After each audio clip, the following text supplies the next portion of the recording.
ला हौला वला कुव्वता इल्ला बिल्लाहिल अलिय्यिल अज़ीम। अऊज़ु बिल्लाहि मिनश शैतानिर लईनिर रजीम। बिस्मिल्लाहिर रहमानिर रहीम। अल्हम्दुलिल्लाहिल्लज़ी हदाना लिहाज़ा वमा कुन्ना लिनहतदिया लौला अन हदानल्लाह। लक़द जाअत रुसुलु रब्बिना बिलहक़।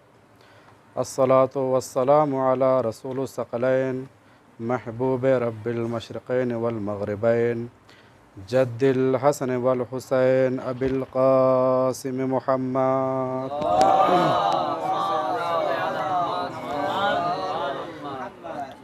व अला आलिहि बैतिहि अत्तय्यिबीन अत्ताहिरीन अल मासूमीन अल मज़लूमीन वल्लअनतुल्लाहि अला अअदाइहिम अजमईन मिन यौमिना हाज़ा इला क़याम यौमिद्दीन। अम्मा बअदु फ़क़द क़ाला रसूलुल्लाह सल्लल्लाहु अलैहि व आलिहि वसल्लम ज़य्यनु मजालिसकुम बिज़िक्र अली इब्न अबी तालिब इन्ना ज़िक्रहु ज़िक्री व ज़िक्री ज़िक्रुल्लाह व ज़िक्रुल्लाहि इबादह। सल्लल्लाहु अलैहि मुहम्मद व आले मुहम्मद।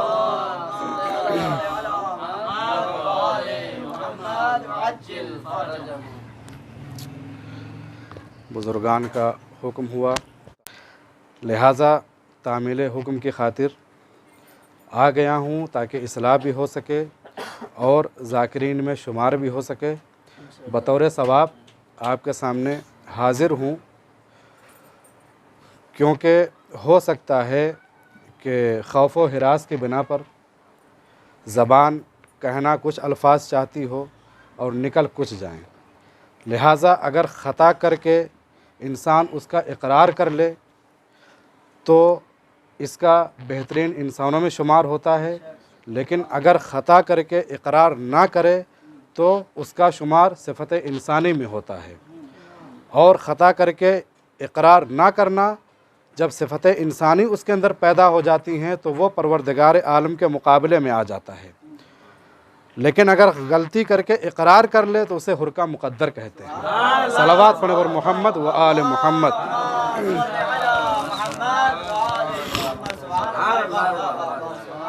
लिहाजा दरगुज़र कीजिएगा। रसूल अकरम ने फ़रमाया कि ज़य्यनु मजालिसकुम बिज़िक्र अली इब्न अबी तालिब इबादा, यानी अपनी मजलिसों को, अपनी नशिस्त व बर्खास्त को, अपनी बैठक को ज़िक्र अली के ज़रिए से ज़ीनत दो। कौन फरमा रहा है? वो रसूल के जो मुंजी बशरियत है, जो ख़ातमुन नबिय्यीन है, जो मुरसल आज़म है, जो रहमतुल लिल आलमीन है, वो इरशाद फरमा रहा है। यानी इसका मतलब फरमाने वाला भी कोई मामूली शख्सियत नहीं है, बल्कि एक अहम शख्सियत है। और किसके बारे में फरमा रहा है? कि जो साहिब ज़ुल्फ़िकार है, जो मज़हर ज़ुलजलाल है, जो जगह जगह रसूल अकरम का नासिर व मददगार है। उसके लिए रसूल अकरम फरमा रहे हैं कि अपनी मजलिस को ज़िक्र अली के ज़रिए से ज़ीनत दो। अच्छा, रसूल का ये फरमाना यानी इस बात पर दलालत करता है कि रसूल अकरम तो उस वक्त तक कोई गुफ्तगू ही नहीं करते हैं जब तक परवरदिगार ना चाहता हो। तो इसका मतलब यानी रसूल भी इस अमल को अपनी बज़्म में, अपनी नशिस्त में अंजाम देते थे। जब तक रसूल कोई अमल ना करें उस वक्त तक किसी को हुक्म नहीं देते हैं अंजाम देने का। यानी रसूल अकरम इस फ़ेल को अंजाम देते थे, तब लोगों को इसके अमल करने का बताया है कि अपनी मजलिसों को, अपनी नशिस्त को ज़िक्र के ज़रिए से ज़ीनत दो। और तीसरी चीज़ इसके अंदर ये भी है कि ज़िक्र अली का हो रहा है, इसके साथ साथ में रसूल का भी ज़िक्र हो रहा है, परवरदिगार का भी ज़िक्र हो रहा है। यानी ज़िक्र एक है, उसमें तीन चीज़ें मस्तूर हैं। यानी परवरदिगार भी, रसूल अकरम का भी ज़िक्र, और इसके साथ ये भी है कि परवरदिगार का ज़िक्र जो हो वह इबादत है।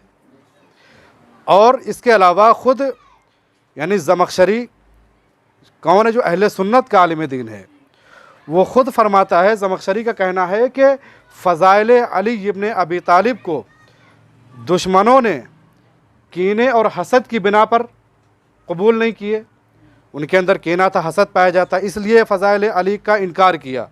लेकिन जो दुश्मन अली, जो मुहिब्बे अली थे, जो अली के चाहने वाले थे, वो डर और खौफ की बिना पर अली के फ़ज़ाइल को नहीं बयान कर सके।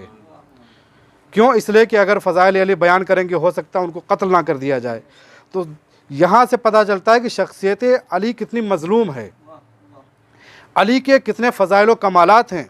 और ख़ुद ये तो ज़मख़शरी का कौल है, ख़ुद फ़ख्र राज़ी तफ़सीर राज़ी सफ़ा नंबर 111 जिल्द नंबर 1, उसमें ख़ुद फ़ख्र राज़ी का बयान है कि अगर कोई अली की मोहब्बत दिल में रखे और दीन के ऊपर उनके बताए हुए अहकाम के मुताबिक अगर चले तो वो दुनिया में भी कामयाब है और आखिरत में भी कामयाब है। दलील जो फ़ख्र राज़ी ने यहाँ फ़ख्र राज़ी ने जो पेश की है वो दलील ये पेश की है कि ख़ुद रसूल अकरम का फरमाना कि खुदाया हक़ को उधर उधर मोड़ दे जिधर अली अली,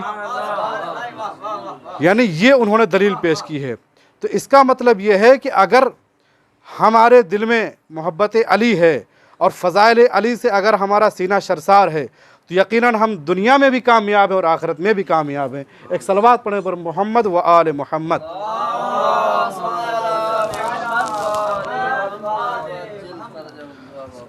और ख़ुद रसूल अकरम इस अमल को बाकायदा अंजाम देते थे। एक वक्त ऐसा भी आता है कि मौलाए कायनात का गुज़र हो रहा है, रसूल अकरम बैठे हैं, जिधर जिधर अली जा रहे हैं नज़रें उधर उधर जा रही हैं रसूल अकरम की। तो ख़ुद वहीं पर आपकी ज़ौजा बैठी हुई हैं, जनाब आयशा, उन्होंने पूछा कि या रसूलल्लाह मैं आपके सामने बैठी हूँ लेकिन आप मेरी तरफ देखने के बजाय आपकी नज़रें अली की तरफ जा रही हैं, जिधर अली जा रहे हैं उधर आप देख रहे हैं कि आखिर क्या? कहा कि क्या तुम्हें नहीं मालूम है कि अली के चेहरे को देखना भी इबादत है, यानी अन नज़रो इला वजह अली इब्न अबी तालिब इबादा, यानी अली के चेहरे को देखना इबादत।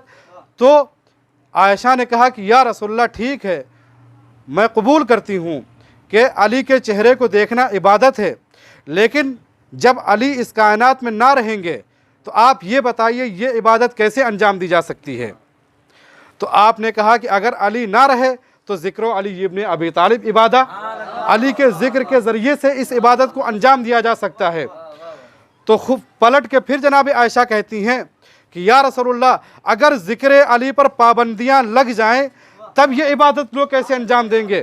तो आपने बढ़कर कहा कि अगर अली के ज़िक्र पर पाबंदी लग जाए तो हुब्बु अली ने इबादा, सलवात पर मोहम्मद व आले मोहम्मद।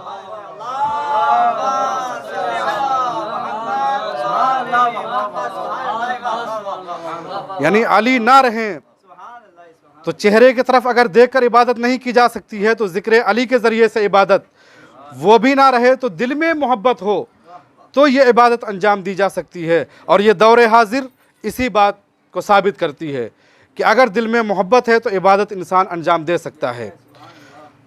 तो यही एक मौका है कि दुश्मनान अहले बैत बहुत हैं और तरह तरह से ज़िक्र अली पर पाबंदियाँ लगाई गईं। आप बेहतर जानते हैं कि 70,000 मिंबरों से अली के ख़िलाफ़ साजिश रची गई शाम से कि फ़ज़ाइल अली बयान ना हो सकें, ज़िक्र अली ना बयान हो, लोगों तक ना पहुँचने पाएँ फ़ज़ाइल अली इब्न अबी तालिब। 70,000 मिंबरों से आपके ख़िलाफ़ साजिश रच के आपके मुखालिफ लोगों ने बयान जारी किए हैं। और यहाँ तक कि एक वक्त ऐसा भी आता है कि जब इब्न अब्बास तफसीर बयान कर रहे हैं, दुश्मन ताक में लगे हुए हैं, आने के बाद अमीर शाम से आकर कहते हैं कि क्या तुम्हें कुछ खबर भी है? कि क्या हो गया भाई, वजह क्या है? क्या कि तुम्हें नहीं मालूम है? इब्न अब्बास तफसीर बयान कर रहे हैं। तो माविया लानतुल्लाह ने कहा कि इसमें कोई पशेमान होने की क्या बात है, शर्मिंदा होने की क्या बात है? अरे भाई ये हाशमी घराना है, कुरान इनके घर नाजिल हुआ है, अगर ये तफसीर नहीं बयान करेंगे तो कौन बयान करेगा?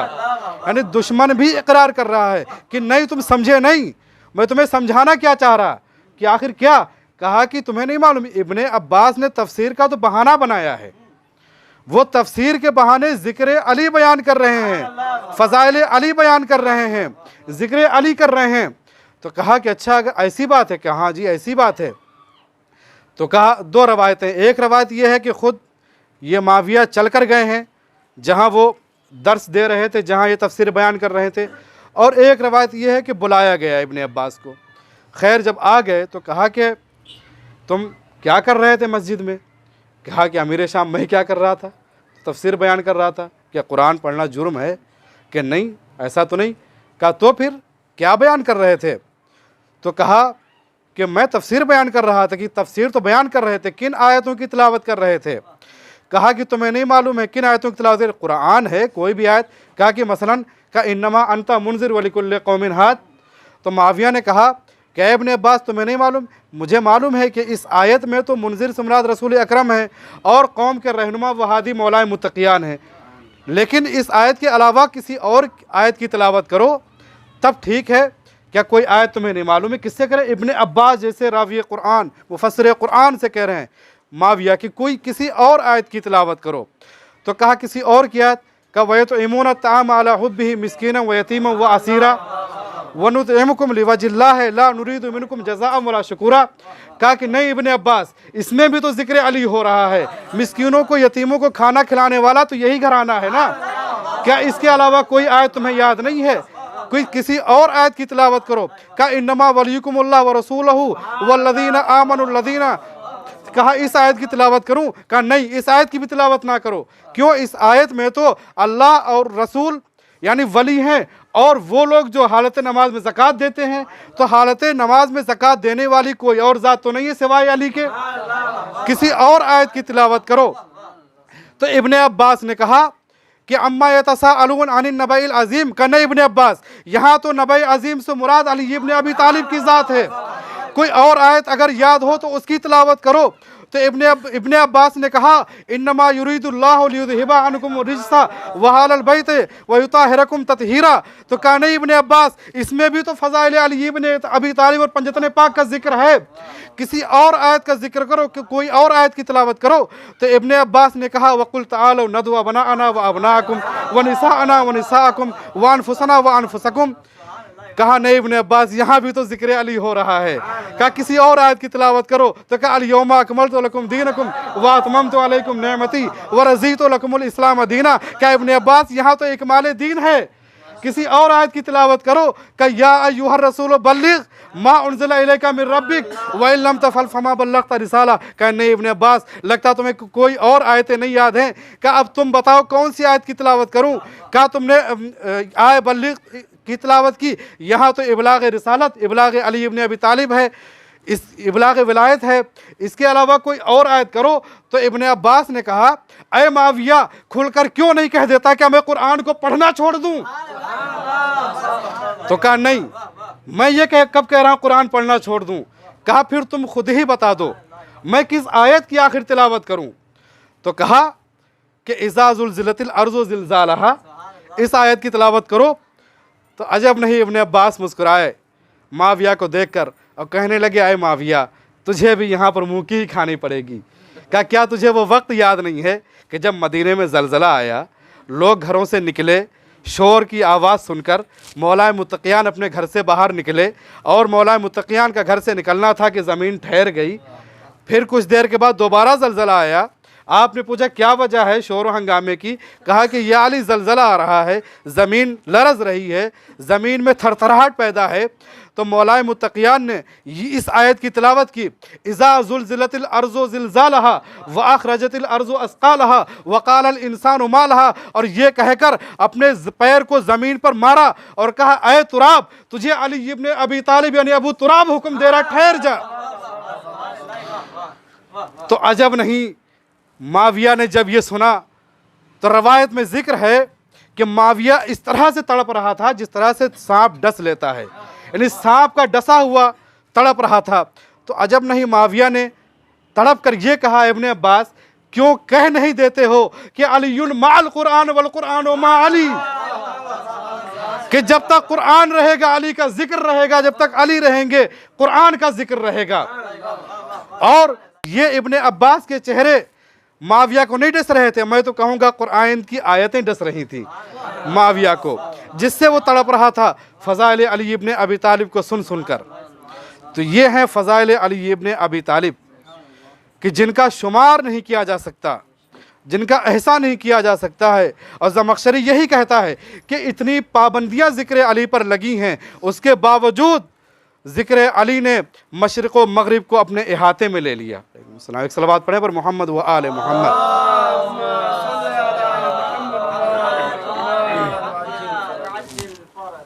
इस कदर हैं फ़ज़ाइल मौलाए मुत्तक़ियान कि जिनका इंसान इनकार नहीं कर सकता, और इंसान क्या दुश्मन को भी मालूम है, लेकिन खौफ और हिरास की बिना पर वो कबूल नहीं कर रहा है। कबूल कर ले रहा है तो बयान करने की जुर्अत उसके अंदर नहीं है। क्यों? इसलिए कि जो पैसों के ज़रिए से मुँह जो भरे जा रहे हैं, मुँह का पैसों का जो दहाना खोल दिया गया, जितना तुम्हें लेना हो लो, लेकिन फ़ज़ाइल अली को छिपाओ, फ़ज़ाइल अली के ऊपर पाबंदी लगी। और ख़ुद यहाँ तक के खलीफा सानी भी इकरार कर रहा है। खलीफा सानी मवद्दतुल क़ुरबा सफ़ा नंबर 44 में इकरार कर रहा है। मफ़हूम ये है कि ख़ुद खलीफा सानी यानी इकरार कर रहा है कि फ़ज़ाइल अली इब्न अबी तालिब इस कदर हैं कि अगर समंदर रोशनाई बन जाएं और ये दरख्त कलम बन जाएं और इंसान फ़ज़ाइल अली को लिखना चाहें और जिन फ़ज़ाइल अली को लिखना चाहें, तब भी अली इब्न अबी तालिब के फ़ज़ाइल को शुमार नहीं किया जाता है। इस कदर फ़ज़ाइल अली इब्न अबी तालिब हैं कि जिनका इंसान शुमार नहीं कर सकता है। और ख़ुद ज़िक्र अली क्या, बल्कि इस घराने में ऐसे नाम, ऐसे अली मौजूद हैं कि जिनका हर अमल यानी इंसान की इबादत है। अगर इंसान इनके नाम का ज़िक्र ले, इनके नाम का वसीला ले, तो उसकी हर इबादत कबूल। मिसाल के ज़रिए से मैं अपनी एक बात को पेश कर दूं कि माशाल्लाह आप सभी ने सफ़र किया है हवाई जहाज़ का, एयरपोर्ट पे भी गए हैं, अपनी ज़बान में, मादरी ज़बान में कह लिया जाए हवाई अड्डा, सभी लोग गए हैं। और जब सब गए हैं तो जब हवाई अड्डे को देखते हैं तो देखिए कितनी मीलों तक उसकी यानी कई फ़रसख़ों में उसकी जो वुसअत है। तो जब वहाँ पहुँचेंगे तो इंसान की नज़रें जहाँ तक देखेंगी उसका अहाता है। लेकिन इंसान उसके बाद जब हवाई जहाज़ में बैठता है, हवाई जहाज़ जब बुलंदी की तरफ उड़ता है, फ़िज़ा में जब उड़ता है, तो अगर जो अफराद खिड़की के करीब बैठे होते हैं वो अगर ऊपर से देखें तो पूरा रकबा दिखेगा जो भी है, अगर करीब में। लेकिन जितनी जितनी मंजिलों को तय करेगा, ऊपर की बुलंदी तय करेगा, तो वही जो उसको बहुत बड़ी ज़मीन दिख रही थी हवाई अड्डे की, वो वहाँ पर जो भी चीज़ें हैं, अगर दूसरे जहाज़ हैं तो वो समझ लीजिए आहिस्ता आहिस्ता माचिस की डिब्बी की तरह नज़र आएंगे। यानी जितनी बुलंदी पर वो हवाई जहाज़ जाता चला जाएगा उतना वो। और एक वक्त ऐसा भी आएगा जब यही हवाई जहाज़ और बुलंदी पर चला जाएगा तो उसको वो बादलों के सिवा और धुएं के अलावा कुछ नज़र नहीं आएगा। यानी इतनी बुलंदी पर जाने के बाद, तो अगर ये तो एक है कि इंसान जब बुलंदी पर चला जाएगा तो उसको पस्त चीज़ें नज़र आने लगेंगी, बुलंदी से पस्ती नज़र आएगी, लेकिन जब पस्ती पर रहेगा तो बड़ी बड़ी चीज़ें उसको नज़र आएंगी। अब ये बताइए कि अगर मोहब्बत अली दिल में मौजूद है, फ़ज़ाइल अली सुनकर या पढ़कर इंसान का दिल मोहब्बत अली में सरशार हो गया और किरदार अलवी उसके अंदर पैदा हो गया, किरदार अलवी की बुलंदियों को छूता हुआ जब आसमान की तरफ जाएगा, तो जो कायनात इस अमेरिका और इसराइल को सुपर पावर समझती है, किरदार अलवी अगर पैदा हो जाए तो यही ईरान के रहने वाले इमाम खुमैनी और खामेनाई और हज़रत आयतुल्लाह सिस्तानी का इतना बुलंद किरदार हो जाता है, किरदार अलवी इस कदर बुलंद हो जाता है कि दुनिया जिसको सुपर पावर समझती है उसको अपनी जूतियों को न्योक समझते हैं। सलवात पढ़े पर मोहम्मद व आले मोहम्मद।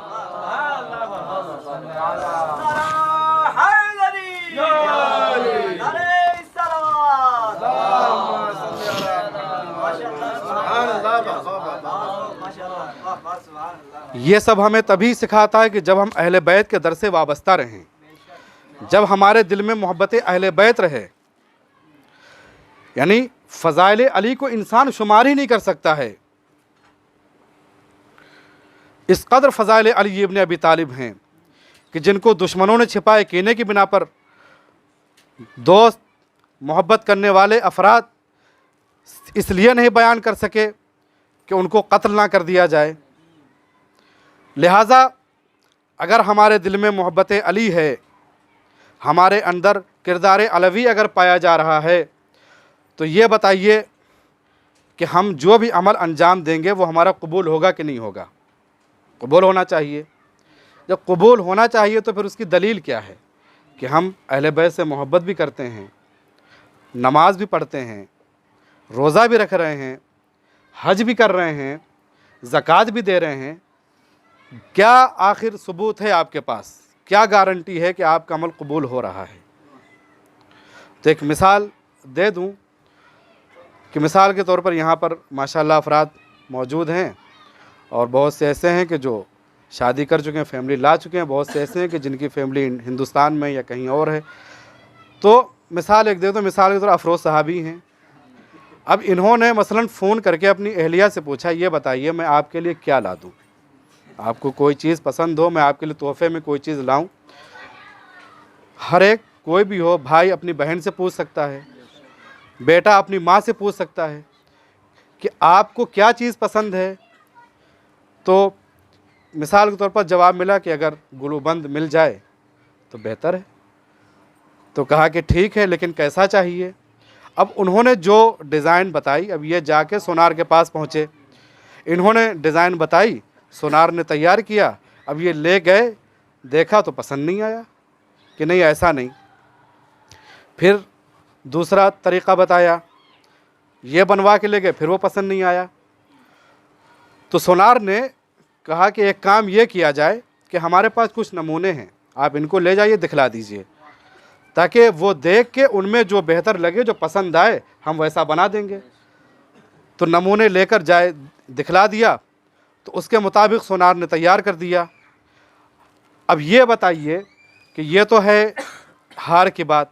अब हम जो इबादतें कर रहे हैं, रोज़ा रख रहे हैं, हज अंजाम दे रहे हैं, खुम्स निकाल रहे हैं, ज़कात दे रहे हैं, तो आखिर हमारे लिए भी तो कुछ नमूने होना चाहिए कि जिसके मुताबिक हम इबादत करें। तो अजब नहीं, परवरदिगार आलम ने कहा कि ए नादान, इसमें घबराने की बात नहीं है, बल्कि हमने तो 14 नमूने तुम्हें अता किए हैं, उनके नक्शे कदम पर चलते चले जाओ। जैसी वो इबादत कर रहे हैं तुम वैसे इबादत करते चले जाओ, हमारी बारगाह में कबूल होगी। सलवात पढ़े बर मोहम्मद व आले मोहम्मद।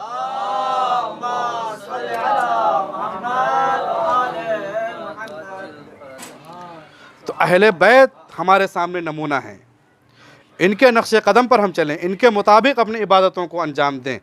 कैसे अहले बैत ने, रसूल अकरम ने किस तरह ज़िक्र किया है मौलाए मुत्तक़ियान का, किस तरह से उन्होंने अपने बज़्म को ज़ीनत बख्शी है ज़िक्र अली के ज़रिए से। यानी हम देखें कि ये कैसे अमल अंजाम दे रहे हैं। इसी घराने का एक फ़र्द और भी है कि जिसको अली इब्नुल हुसैन कहते हैं। आइए इनकी इबादत देखी जाए कि इनकी इबादत कैसी है, ये किस कदर इबादत अंजाम दे रहे हैं। इमाम गज़ाली का नाम आपने सबने बेहतर सुना होगा कि जो यानी मसलके तशय्युअ से ताल्लुक़ नहीं रखता है। इमाम गज़ाली का कहना है, बहरुल मुहब्बा में किताब है कि उसमें ज़िक्र करते हैं कि अस्माई बयान करते हैं इमाम गज़ाली से कि मैंने देखा कि एक शख्स ऐसा भी है कि जो रात की तारीकी में, शब के सन्नाटे में, हर तरफ सन्नाटा है, इंसान मीठी नींद में महव है, ऐसी तारीक रात में कि अगर सुई भी गिर जाए तो आवाज़ आ जाए। क्या देखता हूँ कि एक शख्स है कि जो खाने काबा के पर्दे को पकड़े हुए है और परवरदिगार आलम से राज़ो नियाज़ कर रहा है, परवरदिगार आलम से गिड़गिड़ा रहा है और क्या कह रहा है कि इलाही व सय्यदी व मौलाया नामतुल उयून व गाबतिन नुजूम व अंता मालिकुन हय्युन व क़य्यूम ला तअख़ुज़ुका सिनतुन वला नौम ग़ल्लक़तिल ममलूक अबवाबहा व कानत अलैहा हिरासहा व हिजाबहा। अस्माई कह रहे हैं कि वो शख्स परवरदिगार आलम की बारगाह में राज़ो नियाज़ कर रहा है और कह रहा है कि बार इलाहा, तू ही मेरा सरदार है, तू ही मेरा मौला है। नामतुल उयून, आँखें सो चुकी हैं, शब का सन्नाटा है, आँखें सो चुकी हैं। वग़ाबतिन नुजूम, सितारे ज़ाहिर हो चुके हैं। व अंता मालिकुन हय्युन व क़य्यूम, ऐ बार इलाहा, तू ही मेरा मालिक है, तू ही हई है, तू ही क़य्यूम है, तेरे यहाँ तो ऊँघ भी नहीं है। ला तअख़ुज़ुका सिनतुन वला नौम, तुझे तो नींद ऊँघ भी नहीं आती है, तेरे यहाँ तो नींद का शायबा भी नहीं है। ग़ल्लक़तिल ममलूक अबवाबहा, बादशाहों ने, सलातीन वक्त ने अपने अपने दरवाज़े बंद कर लिए हैं। सल्तनत के दरवाज़े बंद कर लिए हैं। वकानत अलैहा हिरासहा व हिजाबहा, और सिर्फ सल्तनत के दरवाजे ही नहीं बंद किए हैं बल्कि पहरेदारों को भी खड़ा कर दिया है। क्यों? ताकि कोई आने वाला दरबार के अंदर ना जा सके, कोई आने वाला बादशाह सलामत से ना मिल सके, सलातीन वक्त से ना मिल सके। वकानत अलैहा हिरासहा व हिजाबहा, इस बिना पर उन्होंने पहरेदारों को खड़ा कर दिया है कि कोई आने ना पाए। फ़बाबुका मफ़्तूहुन लिस्साइलीन, लेकिन ऐ बार इलाहा, लोगों ने अपने दरवाज़े तो बंद कर लिए हैं, लेकिन तेरा वो दरवाज़ा है जो हर वक्त साइलीन के लिए खुला हुआ है। फ़हा अना बाबुका, और मैं तेरे दरवाज़े के ऊपर आया हूँ। क्यों? इसलिए कि साइल हूँ। फ़हा अना बाबुका लिस्साइलीन, और मैं तेरे दरवाज़े का साइल हूँ, लिहाजा मैं तेरे दरवाज़े पर आ गया हूँ। लेकिन ऐ बार इलाहा, आ तो गया हूँ, लेकिन क्या तू मुझसे ये पूछेगा नहीं कि तू लेकर क्या आया है? तू लेकर क्या आया है मेरे दरवाज़े पर? तो अस्माई बयान करते वो शख्स कह रहा है कि मुजरिमुन फ़कीरुक, ऐ बार इलाहा, मैं फ़कीर हूँ, मैं गुनहगार हूँ, खातिउन मिस्कीन, मैं ख़ताकार हूँ, मिस्कीन हूँ। हाँ, जेतुका अर्जू बिरहमतिका या रहीम, लेकिन ऐ बार इलाहा, अपने दामन मुराद को लेकर आया हूँ, एक उम्मीद लेकर आया हूँ ताकि तू मेरे दामन मुराद को भर दे। व अन तंजुरा बिलुत्फ़िका या करीम, बस तू एक नज़र करम मुझ पर कर ले, एक नज़र करम मुझ पर कर ले और मेरे दामन को भर दे। तो अस्माई कहते हैं कि मैं सुन रहा हूँ और वो इस तरह के कलमात उसकी ज़बान से जारी हैं।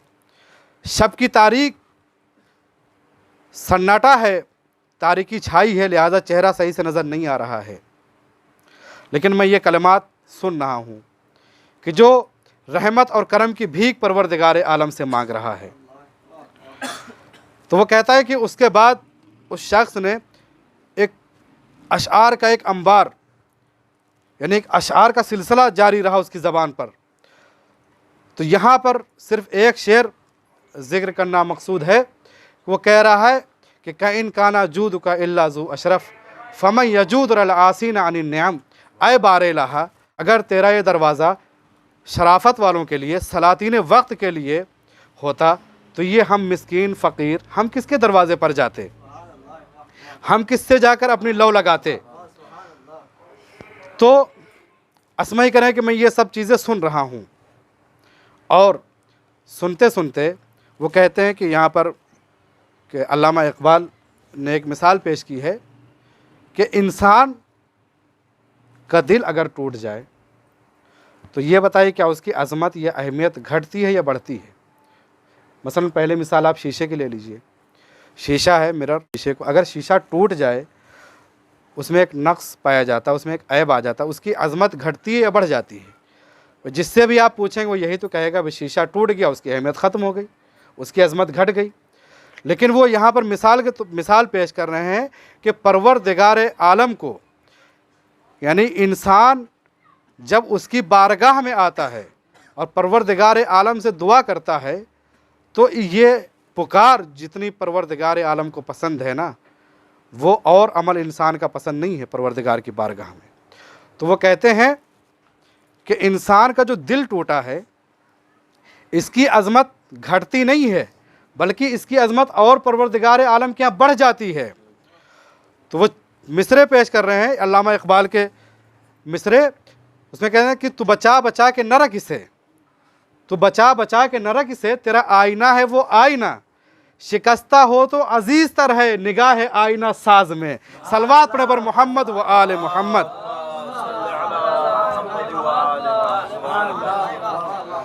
इंसान का दिल जितना टूटता है उतनी उसकी अज़मत और बढ़ जाती है परवरदिगार आलम की बारगाह में, उतनी उसकी अहमियत और बढ़ जाती है परवरदिगार आलम की बारगाह में है। कि ख़ुद खलीफ़ा सानी भी फ़ज़ाइल अली सुनकर यानी उनका इकरार कर रहा है कि लौ कानल बहरो मिदादन वल रियाज़ो अक़लामन वल इंसो कुत्ताबन वल जिन्नो हुस्साबन मा काना अहसू का फ़ज़ाइल का ये अबना अबल हसन, यानी आए अली इब्न अबी तालिब, आपके फ़ज़ाइल तो इस कदर हैं कि अगर तमाम रोशनाई सियाही बन जाएँ, तमाम दरख्त कलम बन जाए और जिन्नो इंस उनका हिसाब लिखने बैठें तब भी अली इब्न अबी तालिब के फ़ज़ाइल को शुमार नहीं किया जा सकता है। इस कदर फ़ज़ाइल अली इब्न अबी तालिब अलैहिस्सलातु वस्सलाम हैं। एक और सलवात पढ़े पर मोहम्मद व आले मोहम्मद।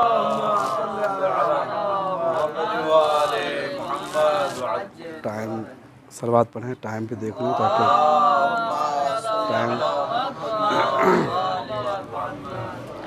तो ये हैं फ़ज़ाइल और कमालात अली इब्न अबी तालिब के, कि जिसमें मैंने इब्तिदा की थी ज़िक्र अली के ज़रिए से अपनी मजलिसों को ज़ीनत बख्शो, अपनी नशिस्त व बर्खास्त को इनके ज़िक्र से ज़ीनत बख्शो। लेकिन दुश्मनों ने इस कदर दुश्मनी की कि यही दुश्मनी जो अली इब्न अबी तालिब से दुश्मनी की जा रही थी, यही दुश्मनी करबला तक पहुंच जाती है।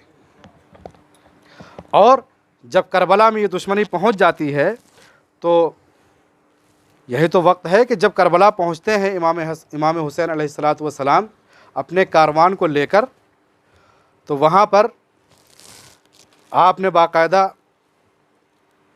एक खुतबा दिया है। और ख़ुतबा देने के बाद आपने ये पूछा है कि ये बताओ तुम मुझे क्यों कत्ल करना चाह रहे हो।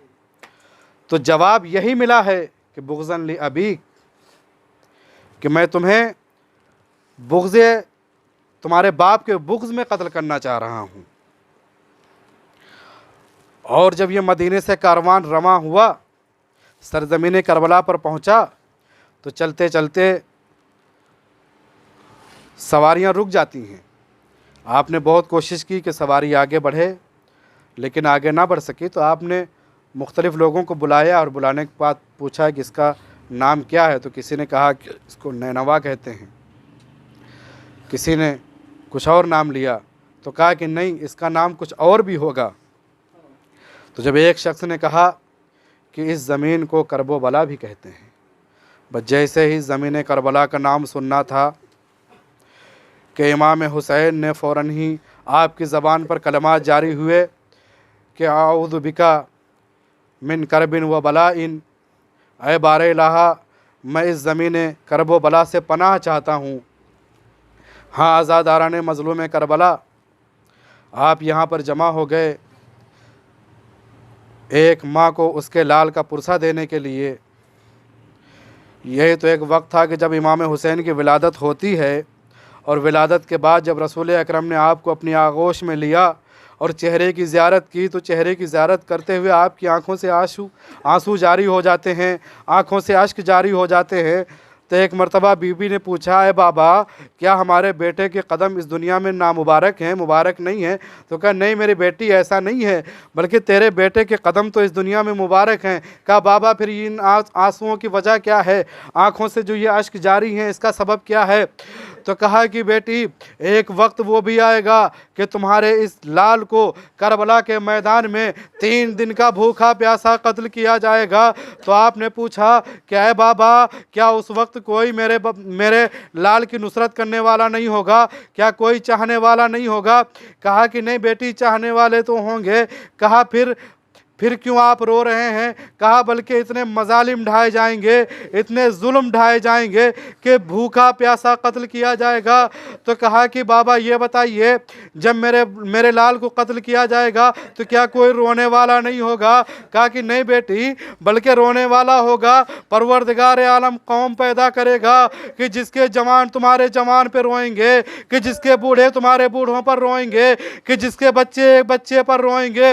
हाँ आज़ादा रो। जब उस ज़मीन करबला पर पहुंचते हैं तो आपने जनाब ज़ैनब से कहा, ऐ बहन ज़ैनब, यही हमारी कत्लगाह है, यही हमारा आखिरी सफ़र है, हमें यहीं पर खैमे नस्ब करने होंगे, यहीं पर हमारे खैमे लगेंगे। गरज से खैमे नस्ब कर दिए गए। और एक वक्त वो भी आता है आहिस्ता आहिस्ता के खैमे तराई से हटा भी लिए गए, और तराई से हटाने के बाद रोज़े आशूर नमूदार हो चुकी, सुबह आशूर नमूदार हुई। बस सुबह आशूर नमूदार होना थी कि एक वक्त वो भी आया कि आपके असहाब जा रहे हैं, आपके ऊपर जान निसार कर रहे हैं, अकरबा जा रहे हैं, जान निसार कर रहे हैं। लेकिन जब असहाब व अकरबा ख़त्म हो गए, एक आप तन्हा बचते हैं और आपने फ़िज़ा में आवाज़ गूंजी कि आपने आवाज़ गूंजना था कि हल मिन नासिरिन यंसुरना हल मिन मुगीसिन युगीसुना।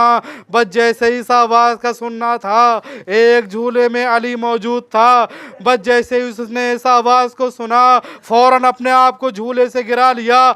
बस जैसे ही झूले से गिराना था, इमाम हुसैन झूले के करीब आए, कहा कि ऐ बहन ज़ैनब, ये शोर की आवाज़ें कैसी हैं, ये गिरिए की आवाज़ कैसी हैं? कि ज़ैनब ने कहा है भैया, आपकी आवाज़ इस्तिग़ासा में इतना दर्द था कि अली असग़र ने अपने आप को झूले से गिरा लिया।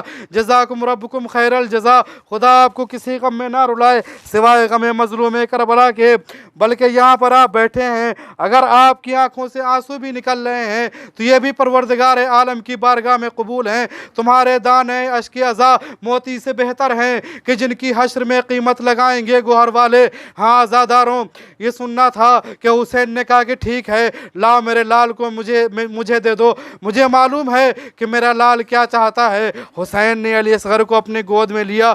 रवायत में है कि इस कदर धूप में तपिश मौजूद थी कि आपने अबा के दामन को डाल लिया, और जब अबा के दामन को डाला, अली असग़र को लेकर मैदान की तरफ बढ़ते हैं, फ़ौजों की तरफ। तो फ़ौज ये चाहती है कि शायद अली अब इमाम हुसैन कुरान लेकर आ रहे हैं, इसके ज़रिए से शायद सुलह चाहते हैं, फ़ैसला चाहते हैं। लेकिन आज़ादारों, जब करीब जाते हैं और जाने के बाद बस जैसे ही अबा के दामन को हटाया और कहा कि ऐ ज़ालिमों, ये बताओ, मैं मानता हूँ कि तुम मुझे मेरे बाप के कत्ल में, मेरे बाप के दुश्मनी में मुझे कत्ल करना चाहते हो। ये बताओ, मैं अगर तुम्हारी नज़रों में ख़ताकार हूँ, इस नन्हे से बच्चे ने क्या ख़ता की है? कम अज़ कम इसको 2 घूंट पानी पिला दो, इसकी माँ का दूध खुश्क हो गया है। अज़ादारों, फिर कोई आवाज़ ना आई। बस जब कोई उधर से जवाब ना मिला तो अली असग़र ने ख़ुद ही अपने खुश्क होठों पर अपनी ज़बान को फेरना शुरू कर दिया। बस जैसे ही खुश्क ज़बान को अपने पपड़ी पड़े हुए होठों पर फेरना शुरू किया, रवायत में ज़िक्र है कि ज़ालिमीन में लाइनों में कोहराम बर्पा हो गया।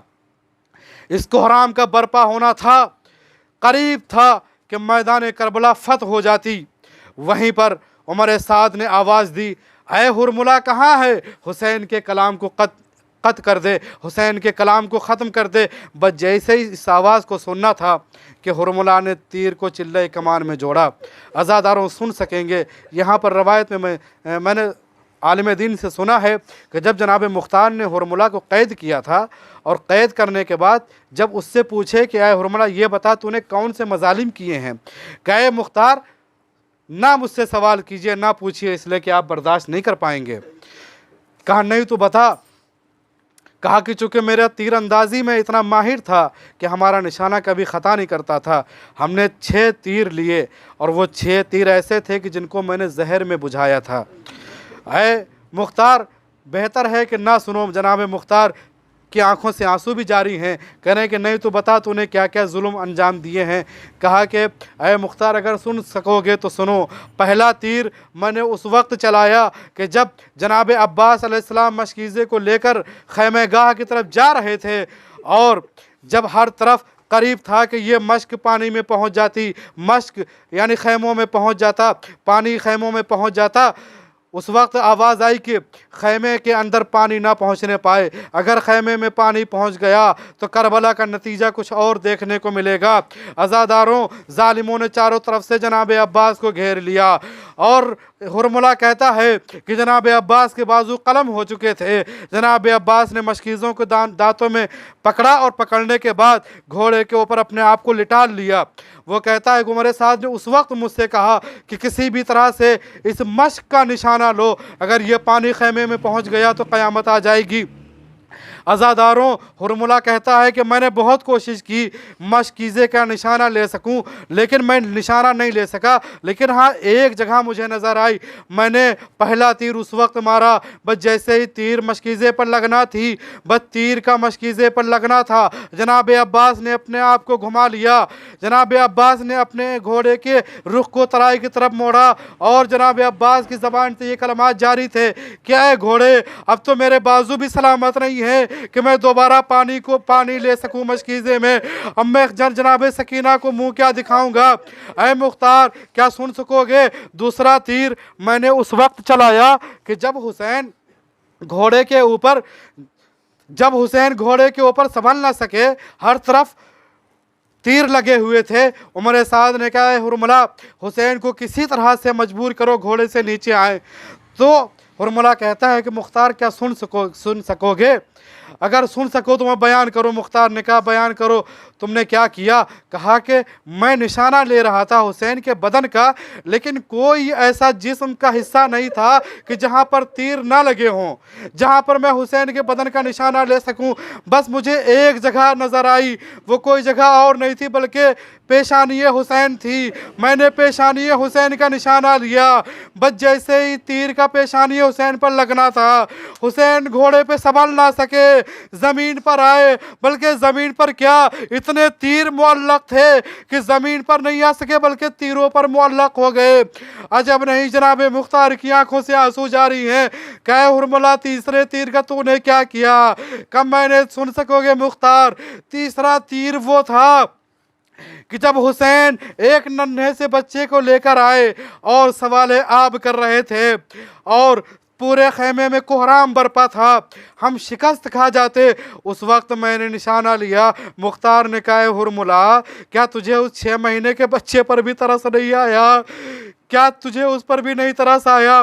कहता कि मुझे उमर साद ने हुक्म दिया, लिहाजा मैंने तामील हुक्म के लिए तीर को चिल्ले कमान में जोड़ा, गुलवे असगर का निशाना लिया।